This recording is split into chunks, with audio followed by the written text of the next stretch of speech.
ഒരു ദിവസം 6-7 പേഷ്യൻ്റൊക്കെ കാണാം. ലാസ്റ്റൊക്കെ ആകുമ്പോൾ തളർന്ന് കരഞ്ഞു നിന്ന് പണി ചെയ്തിട്ടുണ്ട്. കാരണം ഇവരെ പഠിപ്പിക്കാൻ വേണ്ടി തന്നെ. എൻ്റെ ചൈൽഡ്ഹുഡിൽ തന്നെ ഫാദറും മദറും സെപ്പറേറ്റഡ് ആയി. ഞാനും എൻ്റെ ബ്രദറും എൻ്റെ ഉമ്മായി വർക്കല ഈ ഭാഗത്ത് റെന്റഡ് ഹൗസിലാണ് നിൽക്കുന്നത്. She work really hard. എന്നെയും എൻ്റെ ചേട്ടനെ ഒരു നല്ല നിലയിൽ എത്തിക്കാൻ വേണ്ടി ചെറുപ്പം തൊട്ടേ ഉമ്മ ഒരുപാട് കഷ്ടപ്പെട്ടിട്ടുണ്ട്. എൻ്റെ ജീവിത സാഹചര്യം മനസ്സിലാക്കി തന്നെ മുന്നോട്ട് പോയ മക്കളാണ്.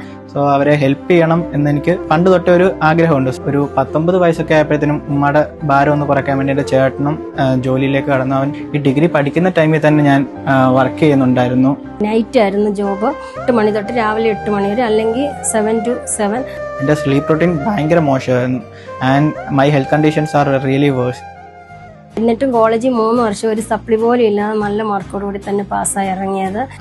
അവന്റെ സപ്പോർട്ട് പോലെ എന്തെങ്കിലും ചെയ്യണമെന്നുണ്ടായിരുന്നു. ഞാൻ അങ്ങനെ അവന്റെയും കൂടെ നല്ല അധ്വാനത്തിലാണ് ഇവിടം വരെ എത്തിയത്. ഇപ്പൊ ഇവൻ ജോലി കിട്ടിയപ്പോൾ അവന്റെ ഏറ്റവും വലിയ ലക്ഷ്യം ബ്രദറിനെ ഒന്ന് സപ്പോർട്ട് ചെയ്യുക എന്നുള്ള ഇതിലാണ്. ഇപ്പോൾ ഡിജിറ്റൽ എക്സിന്ന് ഡിജിറ്റൽ മാർക്കറ്റിംഗ് കോഴ്സൊക്കെ കംപ്ലീറ്റ് ചെയ്ത് ഞാനിപ്പം ബെഹ്റിനിലേക്ക് ഒരു ഓപ്പർച്യൂണിറ്റി പ്ലേസ്മെന്റ് ആയിട്ട് ഞാൻ പോകാൻ നിൽക്കുകയാണ്.